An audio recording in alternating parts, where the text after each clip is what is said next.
Sure. I call this meeting of the Finance Committee to order. 7:35. 7:35. Yep, we're to go.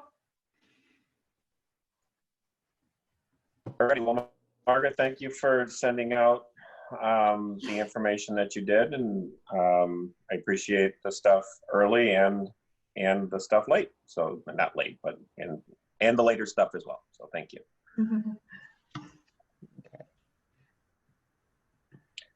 Do you want a chance to look at it? Do you want to? Yes. I did not get a chance to review the articles, though. I don't know if anyone else did, but we can come to those. I looked through them. There's some that we need to be able to weigh in on, and there are a bunch that we don't need to be able to weigh in on. I'm sorry, I was so busy. I'm trying Yeah. to do things at once here. Like the plastic bag. So I don't know one, if we need to think tackle those weigh tonight in or if on. we want to. I They don't weigh wanted to much, give, so we're probably okay on them. yeah, I wanted to give you the warrant just so you could have it and start looking at it. So in your upcoming meetings, Yeah. you could start making recommendations. Yep. Yeah. So looking at the draft budget,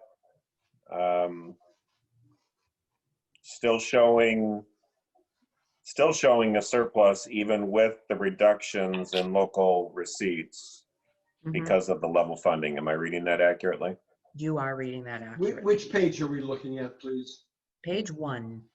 Would you like me to put up the? Oh, yeah. would you Well, like me- What draft summary 1 year ladder? Yeah, yeah, let me that's put the it- one that I find to be the most comprehensive. I don't. Would you like me to put it up on the screen? That may be easier. Then we don't have Well, to keep. I don't have to keep saying which page are we looking but at. then which we page lose are your we lovely looking at? face, though, Margaret. That's okay. No, we don't. Depends on your view, right? Okay. So here it is. Here it is. I'm just going to highlight the entire. Actually, you know what? Let me highlight this column. It's even better.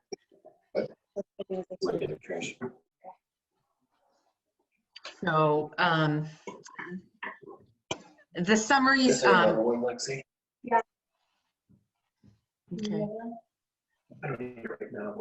So this is the draft summary 1 year ladder. Everybody have that? Everybody see it?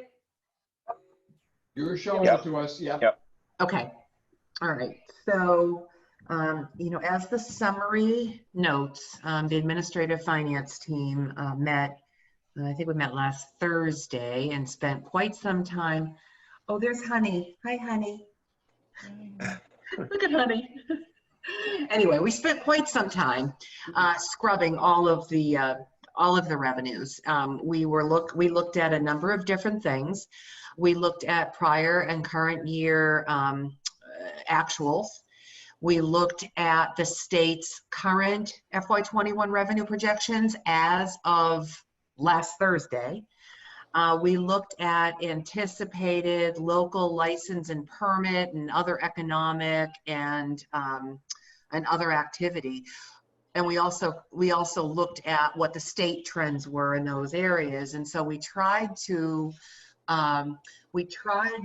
follow what the state was projecting at this point in time. It's important that we note that the state's information and our local revenue information could change at any time. So what we did was we just took as conservative approach as we thought was responsible as of Thursday. So I've highlighted the column here on after the AFT adjusted revenues, and you can see the areas that we looked at and what was adjusted, and then on the next page we'll get into the detail on local receipts. But state aid, we've talked a lot about UGA, and I know that the whole thing about lottery revenues has been on the news lately, so it's no secret the mass lottery is taking a hit, which means that our unrestricted general government aid is very likely going to take a hit. And as of last Thursday, when we were looking at the state's projections, lottery was down about 22.8%, and that's actually the number we used on our local receipts, the 22.8%. So out of all the state aid we have, it turns into a net reduction of 20% or 50,000. Yeah, I gotta say that actually surprises me that and pleases me that the lottery is off. So it's off because people can't afford to buy tickets, but that they actually understand that and live with it. But I also would have thought people would be going, I gotta have some money, so I gotta at least try the lottery. But I guess it's good. They've come to Well, I don't know if we've turned that corner yet. I think people are still staying away from stores and So Yeah, we'll there's no place see you how can that buy goes. it. Oh, okay. So you think We're it's pretty more of that? Yeah, and The restaurant sales for Keno tickets are down because you can't sit and gamble all day in a restaurant. Oh, and that sure. so That- yeah, yeah, that all makes a around ton it. of sense. The Keno Yeah, numbers it's are way off. taking a hit. Yeah. So we're gonna. Margaret, other revenue sources, which is up $9,000. Yes, so we'll talk a little bit about that too.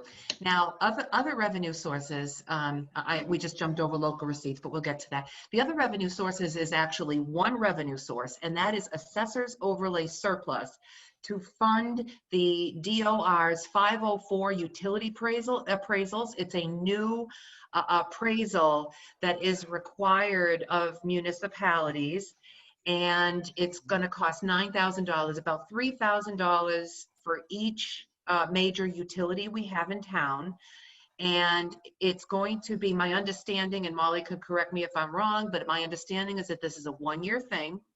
And rather than do a special article for it, we thought, let's fund this under the revaluation line since it's part of that category. And again, it's funded strictly from Assessor's Overlay Surplus. So the revenue source, the $9,000 of revenue, matches the budget growth of $9,000 in this case. Okay. Oh, so it's basically just an offset. Okay. It essentially is an offset. And I apologize if I caused you to jump over local receipts. Yeah. Oh, no, that's okay. You know, maybe we should tackle local receipts on the next page where it's broken down anyway. And so Nobody's buying new cars. no, that's one of the things. Yeah, when people, I think it's going to slow down a bit. We think it's going to slow. All right, so the total income, we expect, we project a reduction of almost $150,000 in from our initial revenue projections. So any questions here so far? All right, and this is where we show down here. I'm going to highlight this cell Nope. that's shaded in yellow. Oh, I do have one question. Okay. I do have one question, Margaret. Okay. And this might, and I'm sure you can answer it, or June can answer. Can you refresh my memory again on new growth? I see that we haven't adjusted that.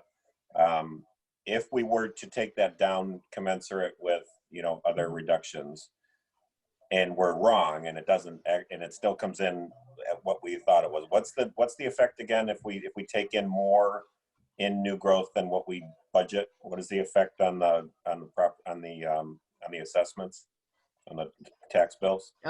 If we actually get more revenue than we anticipate from the other sources? No. Well, specifically, like Particularly right now, new growth.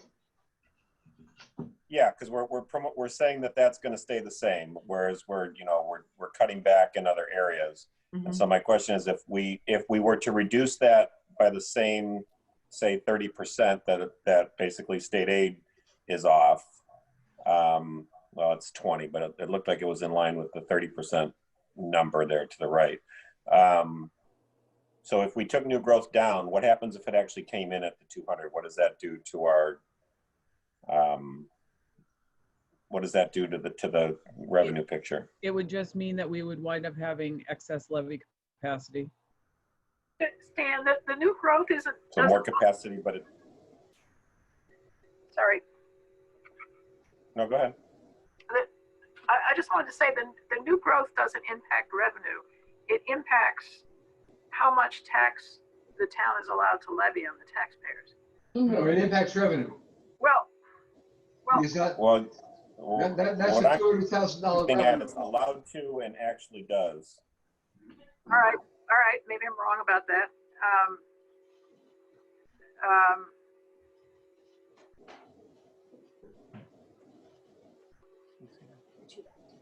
If it comes in Mary, here, line three is a source of revenue. And if it stays at $200,000, then it's $200,000 of revenue. If, as Stan is suggesting, it goes down to 180 or 160, it's that much less, which means the revenue to cover the expenses has to come from someplace else. Okay, all right. So I'm looking at the top of the page. I'm looking at the bottom of the page, and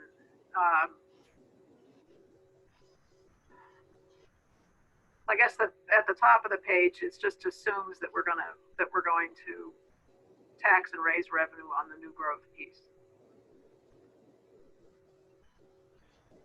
Yes, Right? yes. New growth is factored in, yes.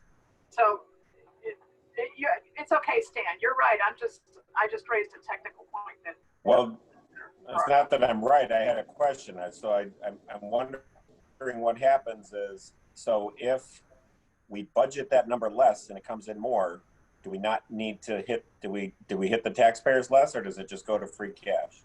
we just don't use the money. If we reduce the amount So that we we would- budget for new It's growth. not used. It's just the money is not used. Yeah. Judy, am I correct? If we reduce the amount that we budget for new growth, then in order to make sure that we have enough to cover all of whatever we budget, it has to come from something else, which typically now would be the tax rate. Can nobody hear me? Can hear you. Okay, if it comes in higher or if it comes in lower, it's just not used. So if we go to do the recap sheet and this comes in at 250, it's 50,000 of excess levy capacity we're not going to use if we don't budget it. But that's all right. So there's the disconnect for me. What do you mean if we don't budget it? So right now we're basing our budget on 200,000. That's all we can do. If we don't spend it, we can't tax on it. But June, if we were to reduce the budgeted new growth to 150,000, then we would have to increase some other source by 50,000, correct? Yes. Okay, thank you. Well, no, not based on what Margaret has here. You All right. still have another 30. Yeah, right, because we have an excess. But Molly is. Well, Go ahead. I was waiting for June. June said my name, so. Molly is. Based on Molly's calculations as of when she looked at it, it looks like it's going to be about the 200,000. If you want to go with 150,000, you could go with 150,000. Then you're only going to have $32,000 worth of excess revenue that can be used. Going to that 82 that Margaret has highlighted in yellow. Mm-hmm. I have a question. Where would that line item that you were talking about go for the contingency? Did we decide to just throw that out? We talked about it in 2 meetings, but I'm not sure where that would be in the realm of the budget sheet. Is that something we're going to talk about later, or did we just throw that out? Personally, I think we should continue talking about that. Well, where would it go if you put it? I think it would go somewhere in the general government section. So if we're looking at doing a contingency for expenditures or a contingency just to have some money there to be able to absorb potential revenue shortfalls, I think, and if it's going to require the approval of the board and FinCom, it needs to be somewhere around the reserve fund line, somewhere in the general government section. Well, that's why I thought it should be up in this section here. No, am I wrong? That's not a revenue. It's a budgeted expenditure. Right, it's not a revenue. No, it's not a revenue. It will be both. If and when we decide on it. Because once we decide on a contingency line item, we would add it to the budget and then we would fund it by free cash. Yeah. It It would be a wash. I want to get back to, I know there's some confusion here on the new growth. So Molly, please correct me if I'm wrong. When we go to town meeting and we say move to raise and appropriate, we're doing a combination of all of these. I don't know if you actually identify offset receipts and reserve receipts separate. Mm-mm. But typically to raise means to tax, and usually, and Molly, again, please correct me if I'm wrong, usually it's these two numbers. These represent the taxation piece, new growth and property taxes. Correct. So if we had higher growth, if we had higher new growth than what we've budgeted, as June says, it would be excess levy capacity. If that is lower, there's going to have to be a shift. Isn't that right? There'd have to be a shift to the use of taxes. So we've gone over, when the administrative finance team met last week, we talked a little bit about new growth and we said, should we be lowering it? Molly said it should stay where it is. And I believe, Molly, maybe you can speak to this. I believe it's because of the incremental new growth we're seeing with new construction. Correct. Is that right? Okay. At least one or two of those apartments are going to come online, or it's going to be at least a partial assessment on all of them. Mhm. So I do feel confident about the 200, or I did feel confident about the 200,000, but now you're making me nervous. Oh, okay. Don't be nervous.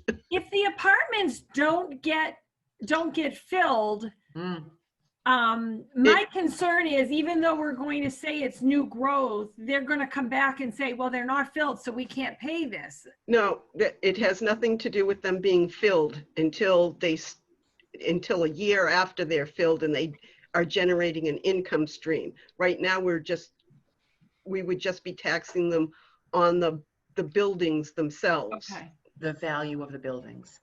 So anyway, we went back and forth and we thought that the new growth number, so does this help explain it a little? We don't want to see new growth overestimated, because then that's going to shift. I think that's what happened last year inadvertently. That's a very conservative figure, so it could come over, but I'm pretty It's better sure than it coming under. the building Absolutely. permits that I Yes. looked at would generate that much new growth. That's if they all finish and they're assessed and they're done. I mean, versus partial assessment or non-assessed, or no assessment, like housing is not finished and has come to a halt. We're not going to be taxing on those. Yes, we are. Partial. Yes. Well, a partial, not full. Right, and I based my estimates on the apartments as partials. As buildings alone, not occupied, just the value of Just the No, I value. understand that. Okay. What about residential? Where are we at with that? Since we can't actually go out and hit the houses, we're doing everything we can to, especially on the newer houses, talk to the building inspector and find out what he saw in his last inspections. And we're going to have to do drive-bys, use Google Streets, whatever we can to estimate the rest of them. Like if somebody put on an addition or something. We'd get most of the information from the building permit. I don't know. It just seems like new growth is, we started out at 214 and we've only dropped it by 14,000. I'm kind of there with Stan, thinking that that's too high, but that's me.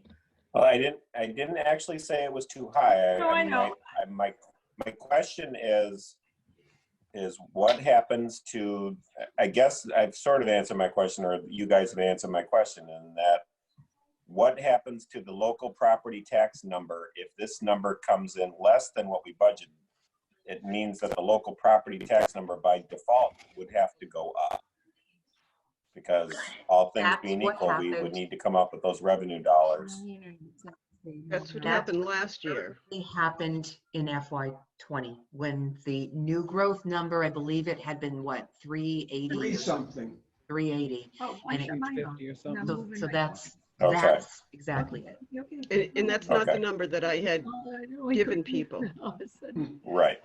Yeah, we get that, Molly. We know you Okay. didn't have that number. I try really hard. I mean, it's Um, kind of like trying to hit a dartboard on what's going to be done on June 30th, 6 months Sure, in advance. absolutely. I do want to, Well, and unfortunately, this entire budget process is like a dartboard this year, so. We're not alone in that. no, we're definitely not. So Um, I do want to get to Janet's point about residential construction, building permits in particular, and we're going to get to that when we get to local receipts, because that's a big chunk of what we're seeing here. Yeah.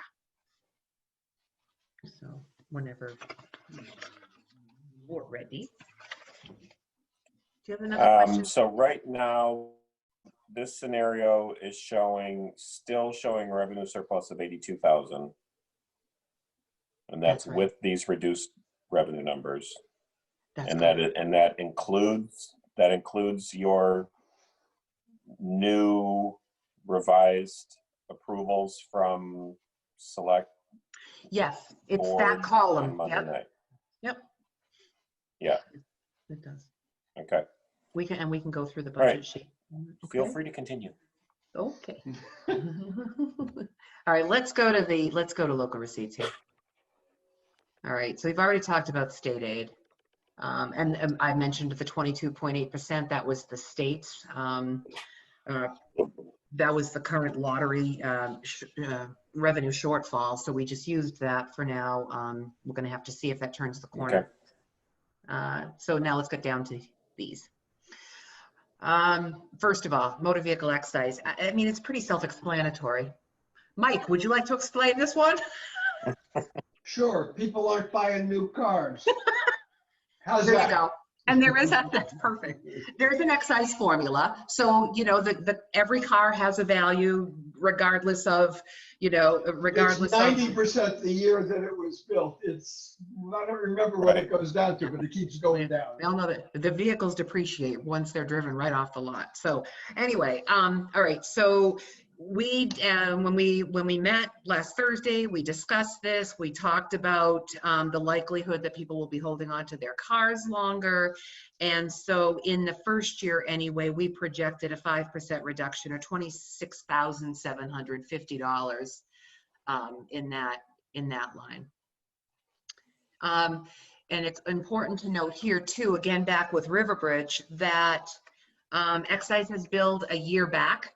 So as Riverbridge gets occupied, there'll be new cars, but we're not going to be seeing that revenue until FY22.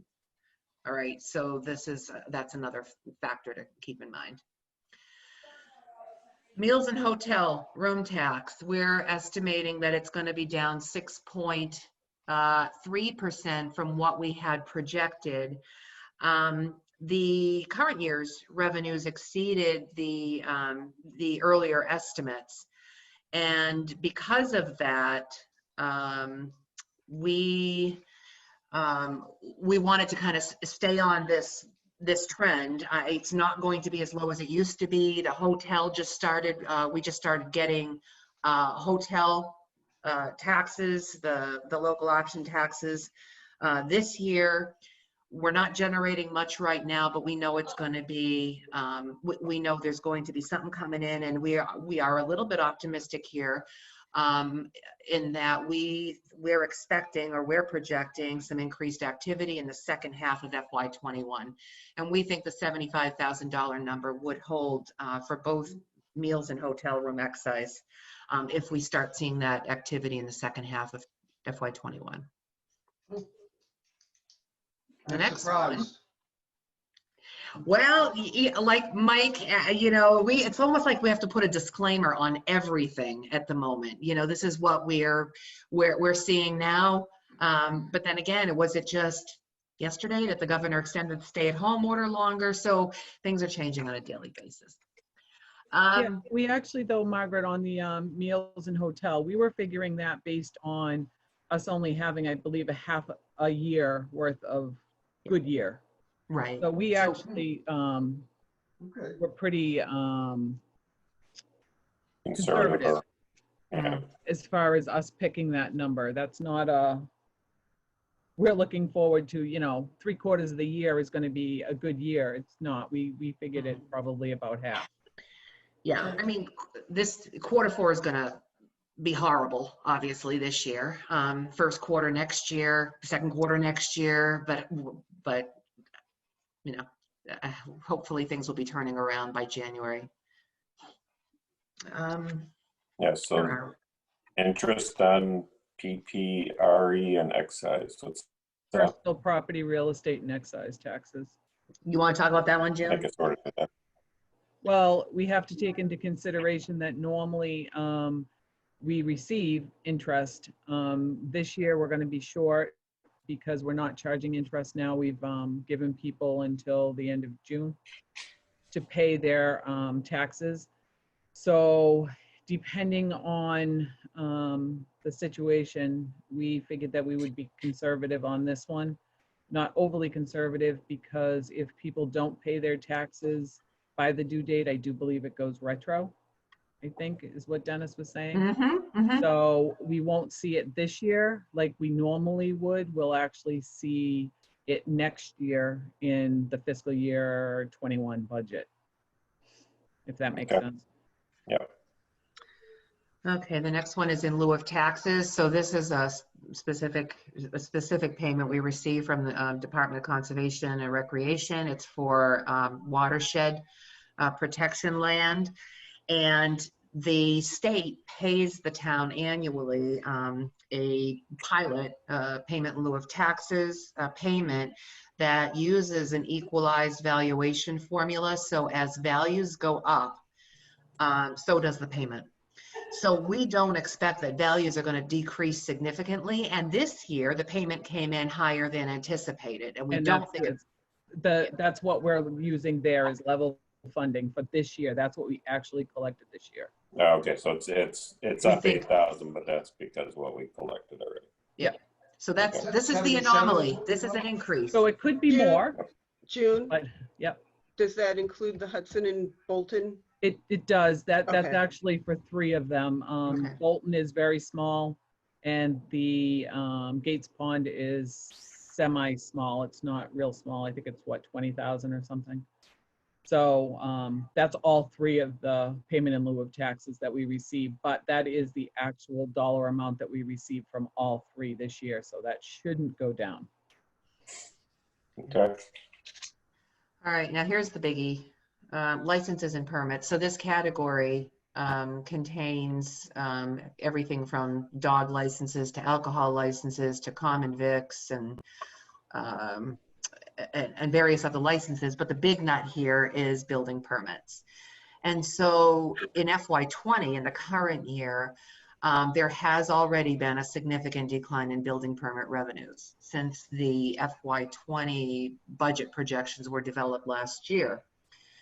And with no major development activity, no large-scale development activity anticipated in FY21 right now, nothing like River Bridge or Highland Commons that we've seen in the past several years, we expect construction activity to decline, and we expect the building permit revenue to decline because of it. So this is a big drop, and it's the major portion of our decreased revenue projections. Any questions on this one? And that's predominantly offset though by reduced payments to building inspector, isn't it? Nope. Electoral? No, this is only the building inspectors Just are the fee. included in this. Just, yes. Right. The others are in offset receipts. Okay. Yeah. Well, this brings my point of, did we go down enough on new growth? This is the point I'm trying to make.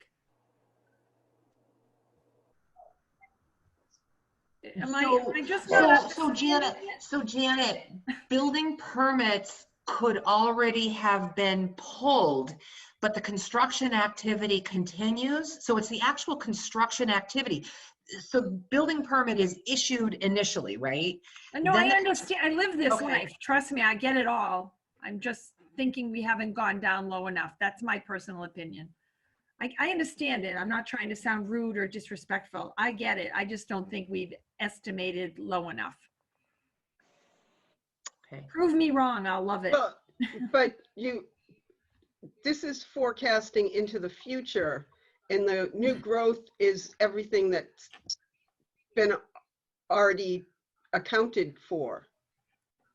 Correct, Margaret? This is an estimate for next year. That's correct. It's next year's. So the 200,000 is going to be estimated as of June 30th of this year. So it's everything that happened from January of 2019 to June of 2020. Yeah, I understand. So most of it's already taken place. Okay. The building permits that we're estimating here under local receipts are things that are going to happen after July 1. So it would be any new building that has not yet taken place is what we're estimating with. We talked to Richard about this as far as the permits go, and he doesn't see anything large coming in. The only thing that he said that there was a possibility of was the over 55, but he's only seeing that probably coming in at half of the project if it takes off. So we're trying to go conservatively on the licenses and permits, but that part of it does not, that will have to do with next year's new growth. I was gonna say, I would think that we're looking at probably a much lower number for next year's new growth. Yes. Rather than, Mm-hmm. Correct. Okay. Where are we at? Fines and forfeits. So this fines and forfeits is fines that are imposed or civil penalties that are imposed from bylaw violations, library late book charges, and court fines. FY20 actual revenues are significantly lower than what was projected, partly because courts are closed and it's very difficult to enforce and collect on court fines when the court system is not operating. But that's just, that's just part of it. We've had the actual revenues are lower than previously estimated, and we expect this to continue into FY21 because of the decreased activity that's generating these revenues. So there's that one. And then finally, on interest and investments, this one's pretty self-explanatory. So the prime rate gets reduced, banks reduce their interest rates. Not only that, as we tighten up on our cash flow, we have less cash in the bank, gaining interest, and so we do expect this to continue to decline. yeah. So where does most of that come from, June or Margaret? Where does the interest? What investments is it mostly from bank account, or is it? Mm-hmm. Yes, that Yeah, would be unrestricted MMDT revenues. is the big one. I'm sorry. Go ahead, Jim. That would be unrestricted revenues. So this does not include things like stabilization or anything like this. This is general fund interest. Okay. So Dennis would have to actually have taxes in, and it would have to be that we're not spending out money for us to actually get the interest on it. He does try to keep as much as he can in the better interest bearing, but right now the interest is not all that great right now. Mm-hmm. Nope. And I think we're expecting to not receive the money as quickly as Yeah, and we our could. guess. otherwise. And we had, I mean, even this year we experienced cash flow issues. So, we don't Right. expect any different next year. So, Yeah, I'm actually kind of surprised it would be as much as 20-something thousand, but I guess when you're dealing with Currently, the right revenues. now, to date, we've brought in 20,000 this year. Okay.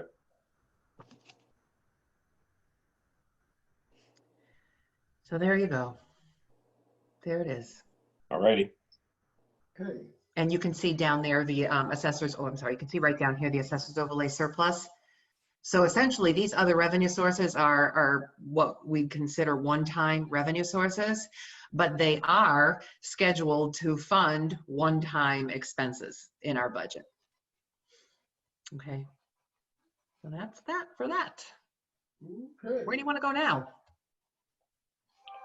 Expenses Expenses. and what was discussed on Monday night. I'd rather go to Houston. Okay, let's go down this column. So as you know, I felt I needed to, we just kind of needed to reset all of the budget line recommendations, given, we'll call them COVID-19 budget recommendations.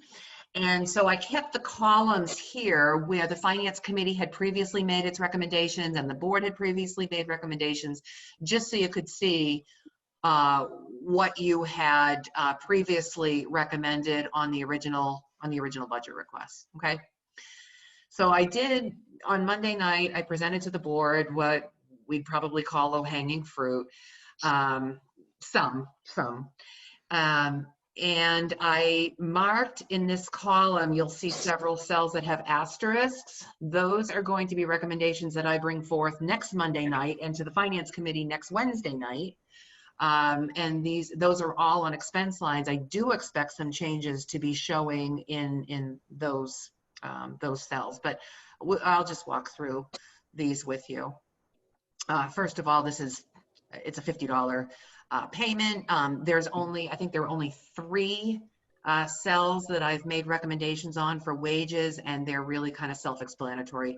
This one is a $50 payment that the moderator gets every year. Margaret, there's no way we can see what they are? Because all I see is N. Oh, I'm sorry. I don't know what you're talking about. I'm Hide No, some it's columns. okay. I didn't. Let's see. I gotta move my screen. Margaret, hide columns E through P. Well, no, I like to see what that is. I don't. I think, I'm gonna hide I E. think I'll right hide where E. you're at is fine. I'll hide. Want me to hide E? Are you good? No, that's fine. I'd rather you hide V because that's got nothing in it.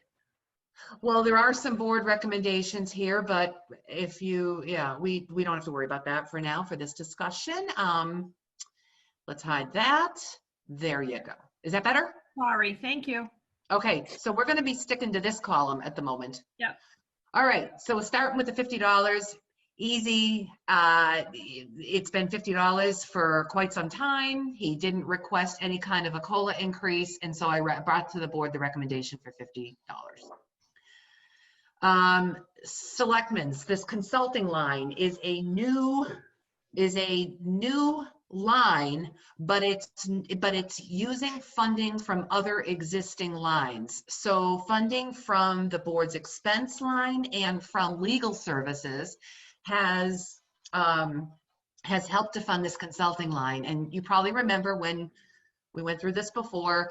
Weston and Sampson is an engineer. They are a licensed site professional for the Maplewood Farm, and they've been paid out of the legal services line or town council line. And that's not really what the town council line is for. So we've created this new consulting line to be able to pay for that, and some very small consulting costs should we need it, very small. The bulk of this would go to Weston and Sampson for that settlement agreement. The next one is the board's expense line. I just explained that some of the money that's been reduced here has shifted over to the consulting line. So this leaves $8,290. I have reviewed prior year's actuals, and this is in line with what has been spent in prior years. So not to shortchange it, I've made a recommendation that it remain at $8,290. The next one is town administrator expenses. I was hoping to increase this by a small amount to pick up what we have as a contracted town-wide shredding service cost that's currently paid for through the fire department's budget, and I was going to pick that up. At this point, I'm looking at doing some sort of, rather than doing a service agreement for the full year, maybe doing doing shredding on an on-call or an as-needed basis, or just doing shredding in-house So that would be level. The next one is reserve fund. I would say that if you're going to be cutting, if we're going to be cutting municipal budget lines, you're absolutely going to need to keep that level of funding in reserve fund in order to cover unforeseen costs in other lines. The next one is audit. I had mentioned, I don't know, at your last meeting, maybe that I was looking at negotiating the price down. So we were able to get it down another $2,000 from what it already had decreased. So I brought this $26,000 recommendation to the board. The next one is revaluation expenses. This is the line that includes that money, that $9,000 from assessor's overlay surplus for the utility appraisals. So the request had come in at $2,500 less than FY20, but we've added $9,000 to that for the utility appraisals, totaling $25,700. So I've made that recommendation so that the reval and the utility appraisals can be funded from this line. Legal expenses, this is a reduction, and again, there's a shift in costs here over to the consulting line. So I do recommend leaving this at $50,000. Right now, we are still doing okay in our legal services spending. There have been, COVID-19 now has brought some new legal expenses forward for us that hopefully we'll be able to get some reimbursement from FEMA on. And there have also been some zoning cases recently that have cost some money for general counsel services. Personnel expenses, both the board and finance committee previously approved these. This takes $5,000 that was budgeted in FY20 for supplemental grant funding. It removes that, so that is back down to $200, and they pay Mass Municipal Human Resources dues from that line. The next one is data systems expenses. Neither the board nor finance committee had made had approved this prior, but this entire increase is to create that lease program for Windows computers to upgrade from Windows 7 to Windows 10 computers. Windows 7 systems are not supported anymore. This is actually going to allow for 20 more computers townwide, including at the library, finance computers and others, to be upgraded to Windows 10. The next one is I'm just going to group these together: elections and registration. It's going to be a state election year. There's going to be a state primary, state election. All of these, Eloise has verified all of these numbers. I think they're reasonable. And I would recommend funding at the levels she has requested for those. The next one, agricultural. Yeah. Do we get reimbursed in any way for Yes. federal election expenses? Yes, for extra hours. So there's additional polling hours that the state will reimburse cities and towns for. So there would be money coming after those elections. Yes. And that's general fund revenue. So that doesn't go to any special pot of money. Isn't that right, June? Yeah, actually, there's two. There's one that we get reimbursed, the town does, that goes into general, and then there's another one that is given to Eloise for the payment of people to be open for additional registrations. Okay, so that's the early voting payment that comes. That was actually the state auditor who pushed for those payments. So that's good to know that that's separated, because there's going to be early voting again. All right, agricultural commission expenses. So they had requested some additional funds in order to complete or finish the shed at the community garden. This would level fund this line, and so the shed will either remain unfinished, or the agricultural commission would have to tap into their donation funds or something to be able to finish the shed. I've recommended that electricity and fuel oil lines both remain. funded at the FY20 levels. We think that we'll, especially with fuel oil, we do think that we're going to be able to manage with that. And I was mentioning to the board the other night that I want to see if we can lock in on our fuel oil as soon as possible, since the prices are so low at the moment. Okay, now we're down to plumbing and gas inspector wages, and those are offsets. So you see these $100,000 numbers on the revenue side as well. Okay. Why is it dead silent? Are you all there? Oh, yeah. Are you asleep?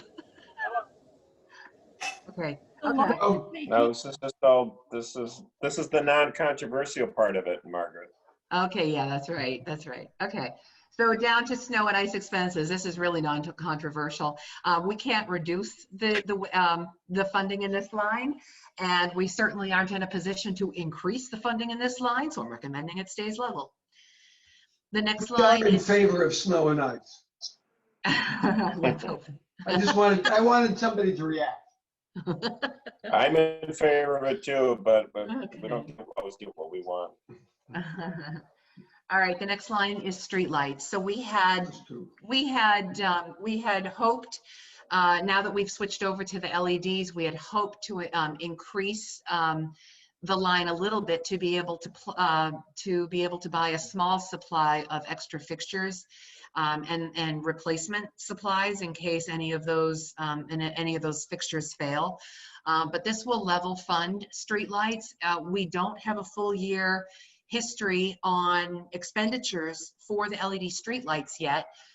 So this just plays it safe. It is possible that the costs are going to be significantly lower than they had been in the past. It's probable, or we hope. And we may be able to buy a few supplies from this, even with the level funding. And next is, all right, so veterans benefits. I think we've been over this before too. Our veterans agent is currently has 2 beneficiaries who receive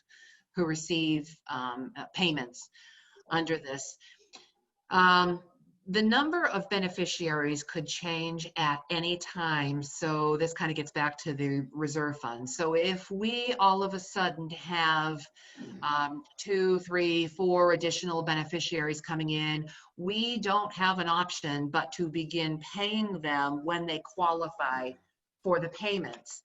And so this $11,000, the reduction of the a little over $5,000, represents the continuing to fund 2 beneficiaries. If that changes at any point, there's no question there'd have to be a request for a reserve fund transfer, because this line isn't legally allowed to be deficit spent. Can But we also use know that contingency line to help with that if that should happen? that, yes, a contingency line could help with something like that too.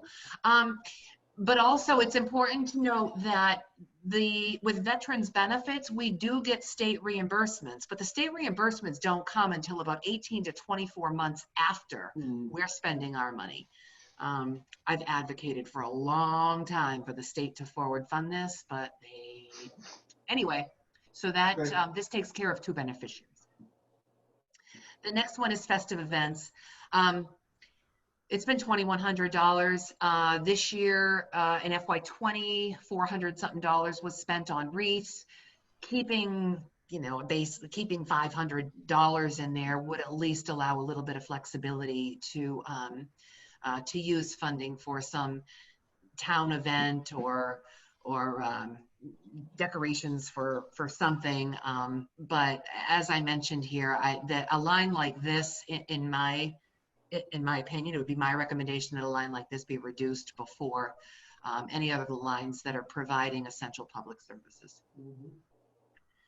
The next one is interest. So interest, whether we were going to pay off the ladder truck in full or just pay down the ladder truck for a year, only one year of interest was included for that, plus the interest on the other, I think the general fund, the general obligation bonds, the highway garage. Is the highway garage coming up? The highway garage is up now.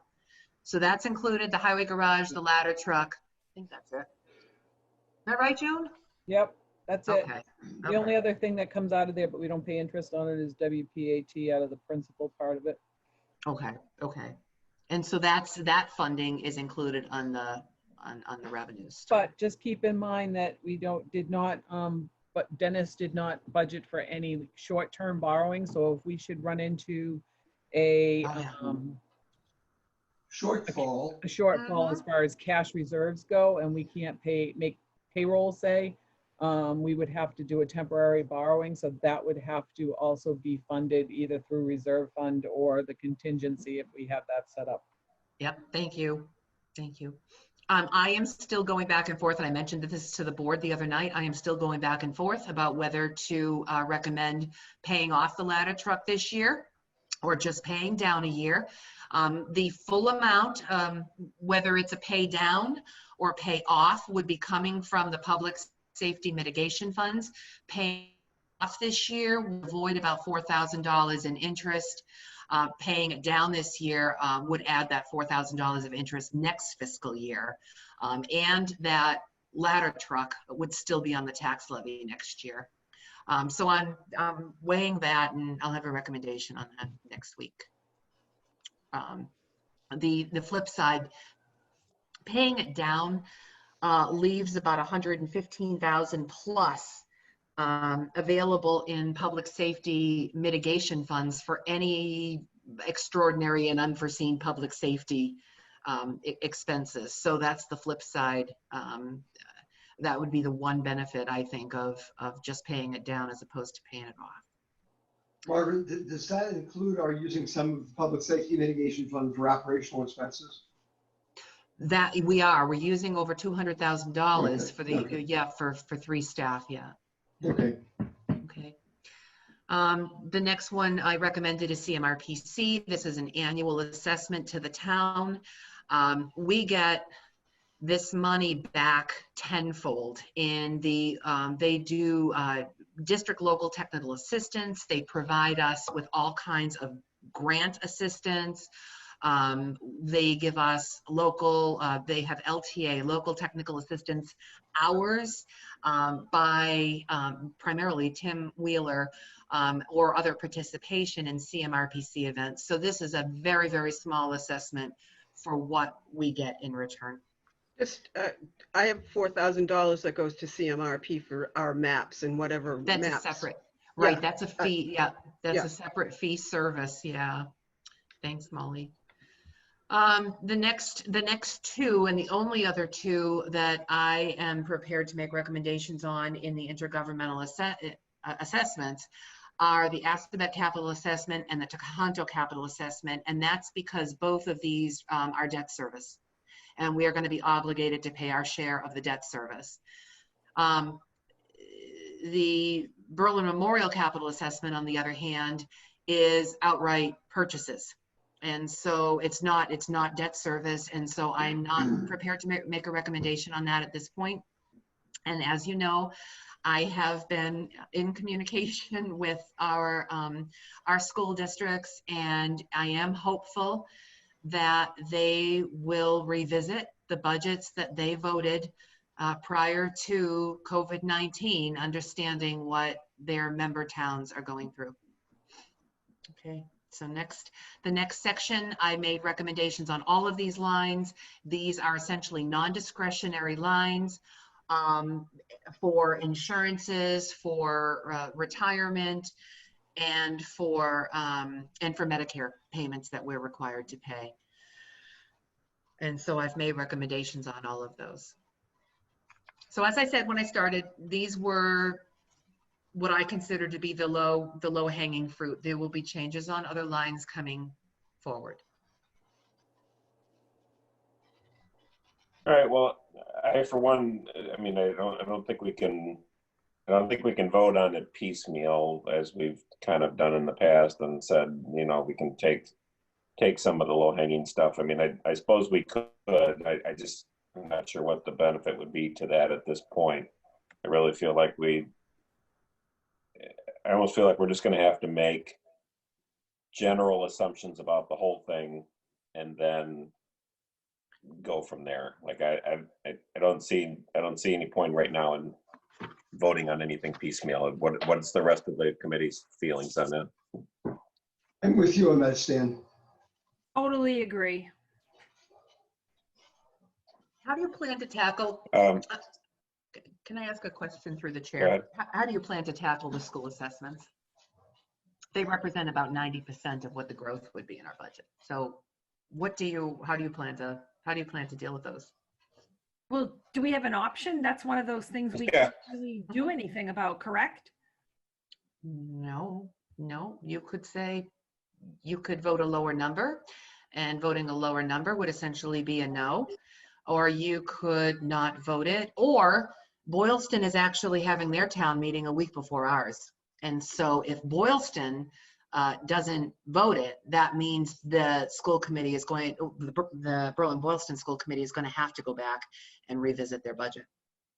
So there are a number of different things. When you say not voted, that means they're going to have to go back and potentially reduce. They have to revisit it. Which would be employees or positions. It could be anything. It could be anything. That's their discretion. But what that does is it requires them to go back and revisit the budget. They could reduce their budget by $1 and come back with that to the towns. So, yeah. So is there any thought of having a conversation with them before? Oh, I am. I'm in very close. Yeah, I'm in close communication with them. Are they responding? Somewhat, yes. Yeah, They do know where, they do know our position, and they do know, I think they do recognize that we're in a tough spot.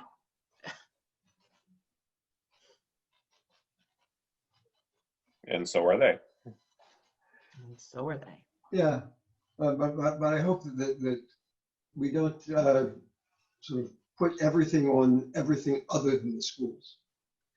That they ought to take a close Oh, sure. look. I mean, So at a meeting, and they are. At a meeting I sat with today with all the school nurses in Massachusetts, they don't even know what school is going to look like in the fall at this point, and we're just waiting for guidance. So it's, I mean, I'm not trying to stick up for the school, but I don't think that they're really going to be able to do very much, because I don't think they know where they're going.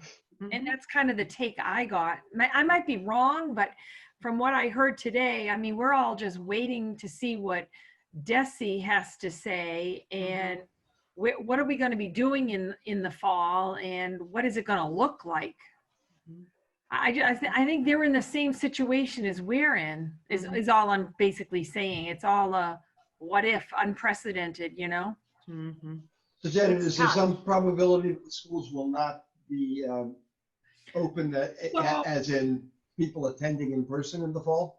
So there's so many options that are being like played out. They're talking about going, so for social distancing, they're talking about every other day.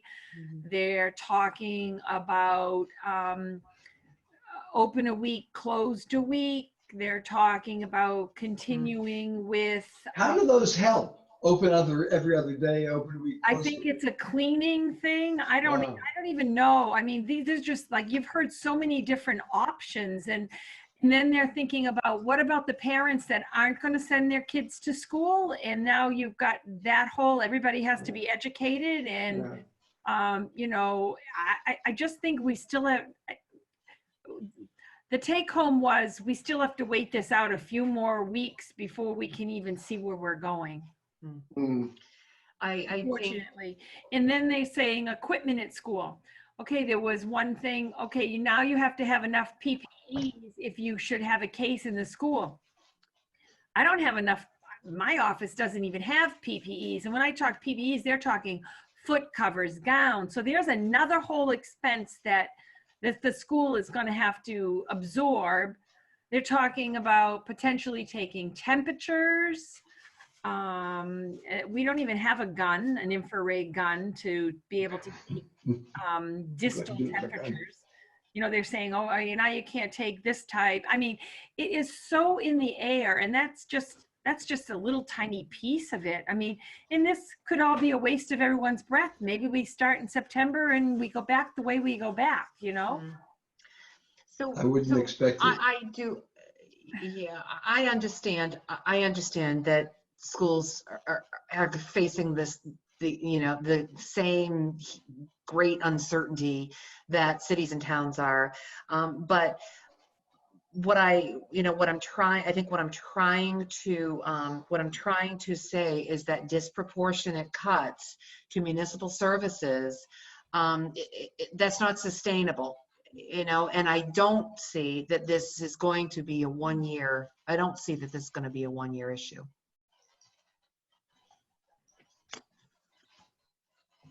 It's going to be different year after year, but it's.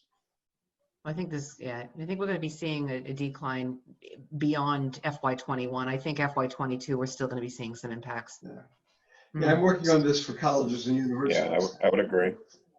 Ken, what is your take on some of this stuff the state is throwing out? I'm sure you're hearing some of what I'm hearing.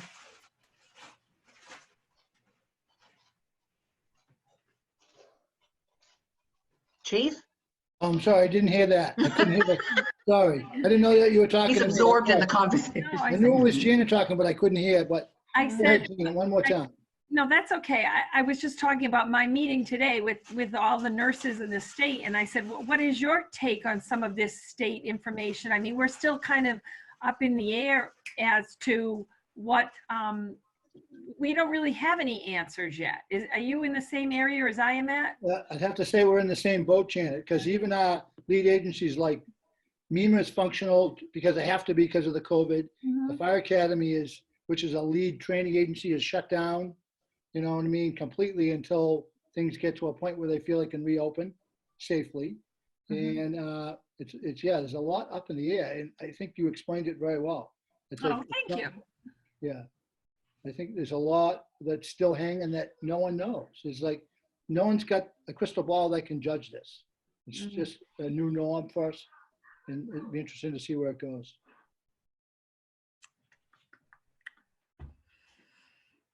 I know, I feel like Debbie Downer, sorry. I feel like that every single day. That's my new name.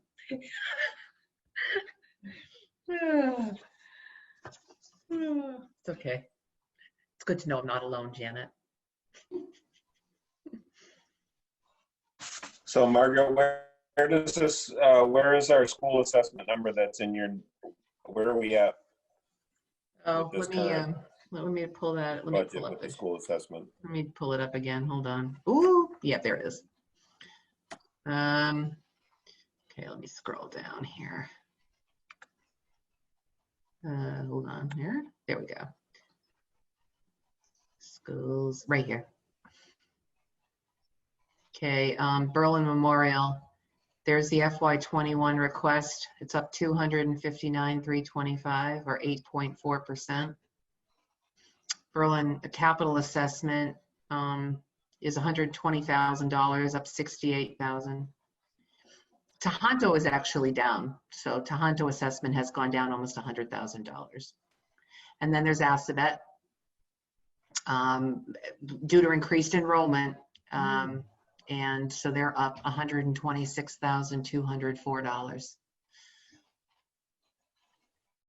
So their bottom line, yeah. Right now we're leaving them as requested, and we're cutting other things. We're level funding other things, but we're leaving the schools as requested. What it boils down to at the point. That's what, yeah, I haven't done anything with those, right? So on a whole, though, they're just up 4.7% this year when you combine, well, no, take Assabet. I was just trying to get what Berlin and Tohoto are, since this is our first year. Okay, so yeah, that would be. So, well, why don't I just add the numbers here? Hold You want me to on. do that? Oh, we all could do. Okay, so we've got Berlin and Tohoto right here. $197,000, $197,026 Wait, increase. Oh, did you want a percent increase or does it matter? no. It's it can't- $200,000. It can't be that much because Berlin is 259, 260 plus 70 is 320 minus. Did I not? I think you added them all. Oh, okay. I just want to do this one. Okay. From Right there here, on, right? From there on down. Got it. Right there. 197,026.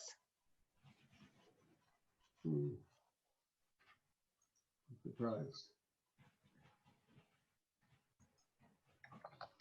That doesn't seem right. No, it doesn't. 257.68. 68 minus 94 minus 36. That's right, 197. That's Mhm. right. That's right.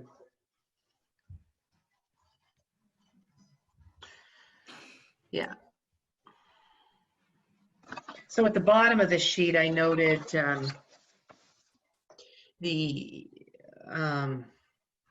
actual budget. If you take away this particular section, and I don't mean, I'm not picking on the schools, I'm just saying what's sustainable and what's not, is, the bottom line is an overall reduction.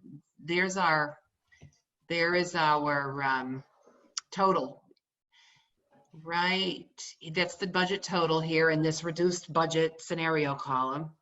And if you take away, 14,226. yeah, and if you take away the education assessments, it's 13,746,425, and last year's budget was 13,870. So it's less. It's 0.9% lower than FY20, but with them it's 2.6 higher. So wait a second. So the 13,870 does not include the schools? Correct. Only the it doesn't include the assessments that are not debt service.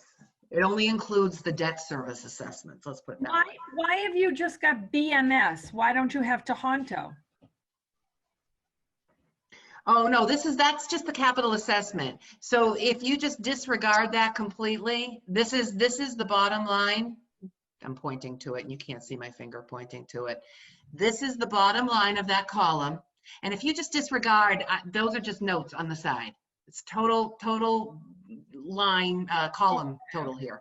Okay, sorry. And if you take away the non-debt service assessments, that's what you've got. Anyway. So what do you think they would be? What in your? I don't know, Janet. I don't know. I wish I had a crystal ball. I don't know, because as you said, they're dealing with tough times. They're dealing with great uncertainty. We're dealing with great uncertainty, but disproportionate reductions aren't sustainable. No, I understand. Anyway, just wanted to note that. All right, well, I guess the other thing maybe we should keep in mind too is when we talk about sustainable reductions, we're not talking about any reductions in staff. And if we go back to the schools and say you need to cut $500,000 out of your budget, you know darn well that means reductions in staff. So I see what you're saying as far as it being a disproportionate effect on town employees, but when the schools are 90% of the budget, you got to address the elephant in the room. And I guess I don't know. I'm torn on this because I feel like we're not cutting staff. I don't think we're cutting, Mm-hmm. we're not cutting any hours. Mm-hmm. Are we cutting hours on any town? I mean, we're basically just not giving raises. If we cut hours beyond 10%, we are going to be forced to be paying unemployment costs. We can't afford that. Right, right. Yeah. And I'm saying we're right, and I'm saying we're not. I mean, our Right. current budget doesn't show that we're Right. cutting. So I'm a little bit disputing your initial statement of saying disproportionate effect on town I'm just talking, government. Stan, I'm just talking strictly budget growth. We're asking. You know, we have a, Yes, and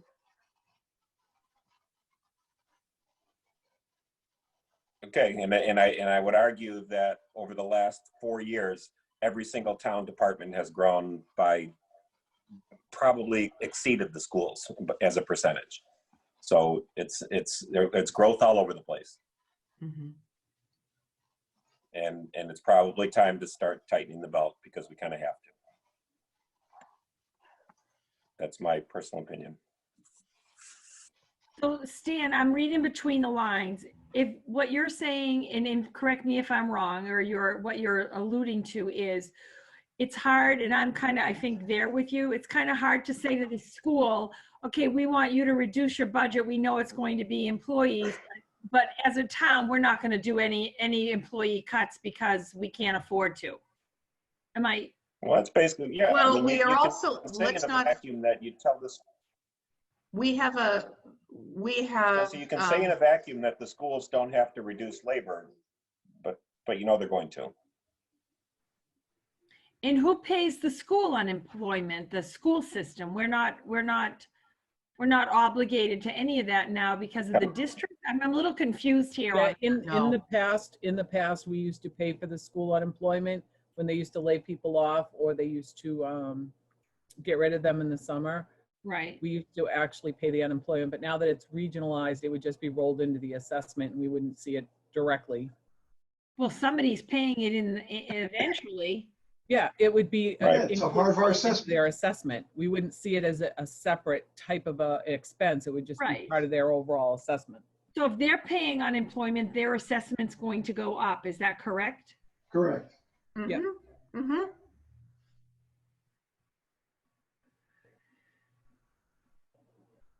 Okay, Margaret, if I'm following everything, then with this reduced budget, column Z, Mm-hmm. or maybe it's column AA, the expected revenues are at least as much as the expected expenditures. Correct. I'll go back to that sheet. There it is. That's where it stands right now.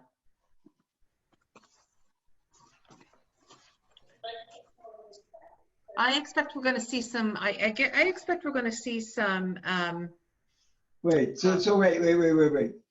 As I look at that, it says total income is 14.3, total. that's correct. That's right here. Total expenditures 14.4. Nope, 14,226,047. This is the adjusted, column. Okay, thank you. Okay.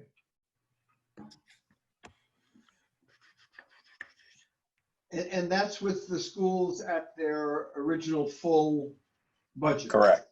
Yeah.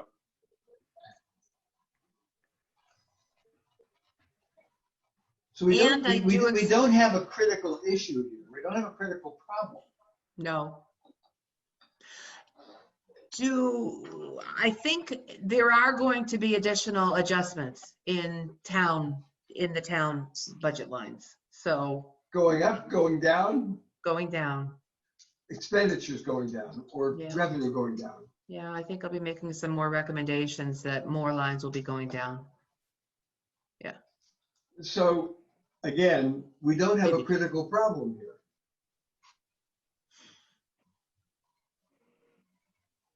I think you're right, Mike.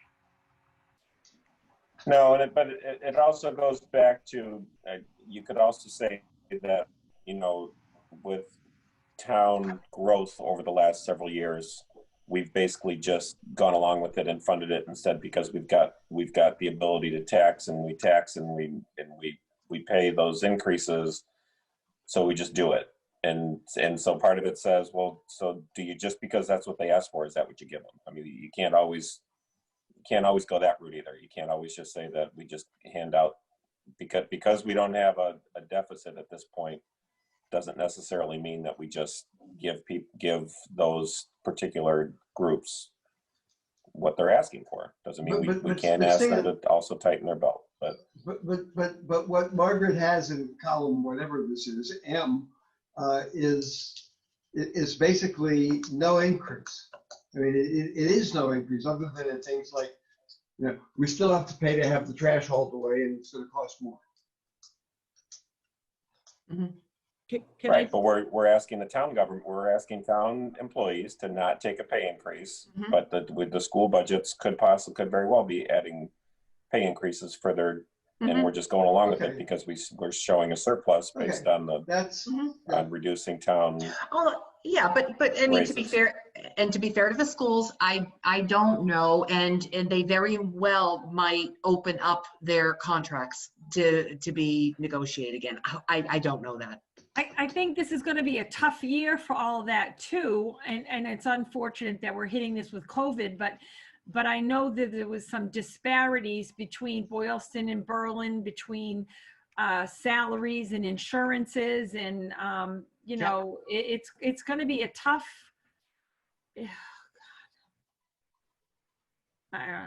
That's a good point, Janet, because we still are, I'm certain that we're still absorbing some of those costs in the Berlin Memorial School assessment.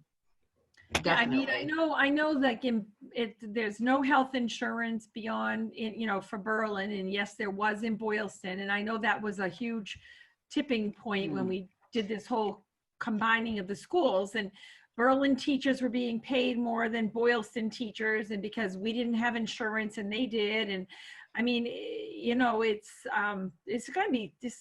I feel for you, is I guess what I'm saying, and I can't even fathom doing all of this without you, and I appreciate all your hard work. Oh God, it's not me. It's everybody. We're all in this. This is one of those things. We're all in this together. We're all in this together. All this together separately, yes. That's right. That's right. Now, I'm just going to raise another elephant in the room, and it's totally, you know, we won't be able to know anything with the school until DESE, which is the Department of Secondary and Elementary Education, Elementary and Secondary Education, for those of you, and because one of the other things they toyed with was doing split days. So you think about buses. Now we have a bus contract for once a day, and we now do split days. So now we're going to double our bus contract, if you're following what I'm saying. So you're going to be picking students up in the morning and bringing them home, and then picking another group up. So splitting days, so there's less volume in the building. That was another thing that was thrown out today. So, you know, just like you do kindergarten, you know, those kids go in the morning, and then you pick up your afternoon kids, you pick up your morning kids to bring them home. Now they're saying, okay, we're going to have a group of kids go to school in the morning, have lunch, because they want to feed these children that aren't getting fed, which, you know, the free and reduced children, we don't want them not having their one hot meal a day. And now you're going to then take the kids from lunch, bring them home, and now, you know, and you know what I'm trying to say? So now you're thinking, if that happens, the bus company double the bus, double the work. So I think, Janet, you're Yep. yeah. These points are all these. It's just, you just can't. The bottom line is, what I'm saying is, it's very hard to make a decision when you have so many moving parts. Yeah, I just wanted to point out, I recall a while back that there's COVID-19 money available to offset costs that a town, that a public sector takes. I believe we're accounting separately for costs that are directly related to the pandemic, and I don't know if the schools are eligible for the same sort of thing, but if they have to rearrange busing and other sorts of things, and custodial costs, I would think that those expenses might be maybe tracked for the same sort of thing, and it might wash out. The other thing I wanted to say is, going back months, Margaret, you were looking at the Berlin Memorial Capital Assessment line and asked about whether we could, do something about that, the fiscal 21 budget. And it remains it's the one number that sticks out in school budgets. And I don't think that has anything to do with personnel costs. Good point, Mary. And I have to say, in our earlier conversations, I don't know if Stan, maybe June, both were involved in a conversation that we had early on with Bob and Jeff at the school. I think that they were willing to consider removing or deferring $25,000 of that. So 2 small projects, but the other one they considered a public safety issue. Right. That's what I couldn't remember. Yeah. Mhm. But that's going to be a decision of the school committee. That's not their decision. That's a decision of the school committee. So we don't know whether or not the school committee will reconsider that. And just again, I'm just iterating. What I'm hearing is nothing official. It's just a bunch of people talking about what options may be viable should we have to come up with alternative plans. That's, this is nothing official, and that's what we're waiting for, that official word. I mean, unfortunately, right now, I don't think we're going to see an official word anytime soon. And unfortunately, we're still going to have some sort of a plan in place with the best possible estimates that we have. I mean, none of us are mind readers. None of us have a crystal ball that we can see what the future is going to hold, unfortunately. So it's just pretty much trying to take our best guesstimates. We may wind up having to do a bunch of service cuts. Who knows in the future if the malls go under, but we don't know that. And right now, all we can go by is what we have. And let's keep our fingers crossed that the economy comes back. It may not come back right away. It might take a year. It may take 2 years. But we've got to at least have some sort of a plan in place, because unfortunately, we can't just sit around and do nothing. People have to we need to provide services for our taxpayers, or we don't. And that's pretty much it. If we don't want to pay people, then we just don't work. I mean, it's, we've just got to eventually do something to try to do the best for the town with what we have the information on. I mean, June's absolutely right. June and I were on a conference call earlier today with our auditors, and they've really stepped up. They know that their clients are just grasping for things at this point. So they're taking our questions to DLS, and they're trying to assist us. We talked a lot about this whole idea of a contingency line in the budget, and apparently there are other towns that are talking the same thing. So we're not alone. We do need to be thinking a little bit outside the box here.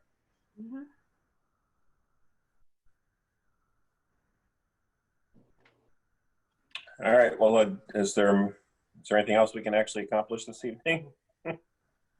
So are you implying that we accomplished nothing? Well, I think No, is there anything else we can accomplish? Is there anything else? I didn't say, well, since we haven't accomplished anything, let's adjourn. Is there anything else we can accomplish? So for the purpose of my notes, basically all we've done is reviewed new recommendations made by the town made for the FY21 budget. Is that really all we've done? I mean, I don't mean that to sound like it's a lot of work. Janet's the one saying we haven't done anything. Janet, we've reviewed your minutes. Why don't we approve your minutes, okay? What did you say, Mary?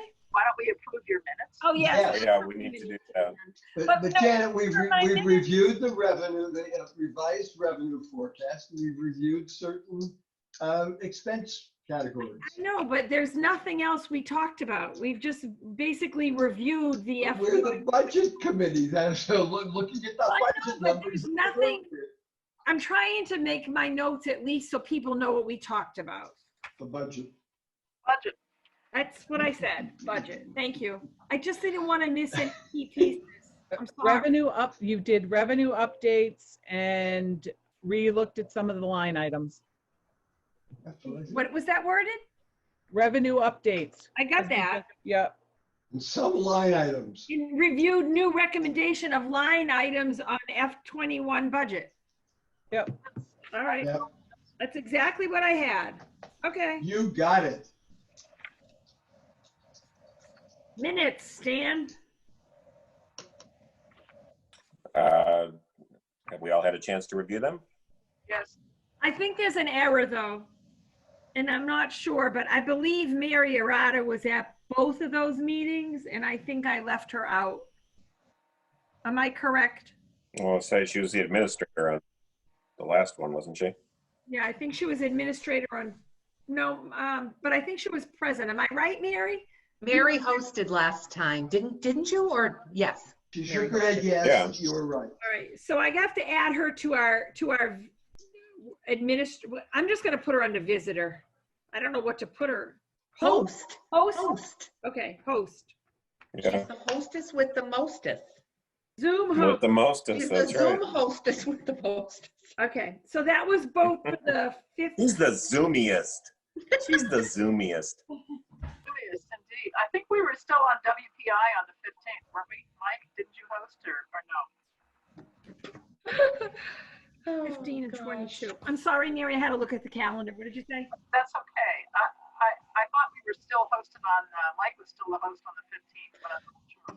Well, I just leave him as a committee member. Should I put him on a host? No, No. I don't want to host anything. It was WPI on the 15th. So yes, you're right. And so I was only last week's meeting. Oh, so host on the 22nd. Thank you. Okay. Thank Only. you, Gary. That's what I was trying to clarify. Sorry. Okay, kind of you are broken up, correct. Mary. I guess I can admit to hosting. Okay. Oh, gosh.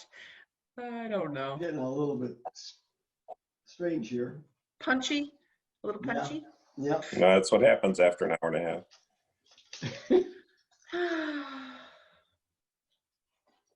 Okay, so with the correction of Zoom hosts on 4/22 and Zoom host on 4/15, which was Mike on the 15th and Mary on the 22nd, is there anything else that needs to be added or subtracted? Not from my perspective, Jen. No, mine either. So I need a motion. Okay. I move that we approve the minutes for April 22nd and April 15th as corrected on the 22nd. Any further discussion? Second. No, sorry. Any further discussion? So we need a roll call vote. Mary, aye. Mike, aye. Janet, I. Stan, aye. Sounds like it's anonymous, unanimous. Anonymous, yes. Right. Well, it can't be anonymous. We all identified ourselves, but yeah. Okay.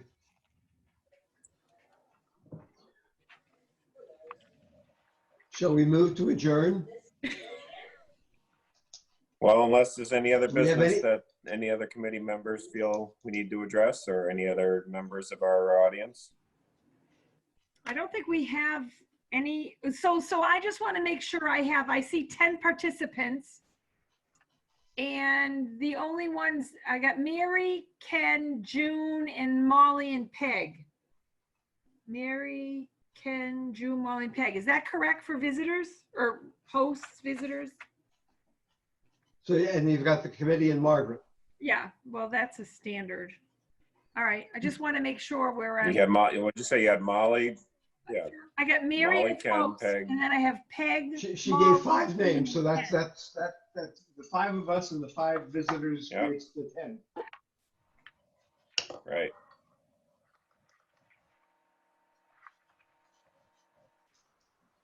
All right. Then I would Okay, entertain a motion to then adjourn. I will move to adjourn.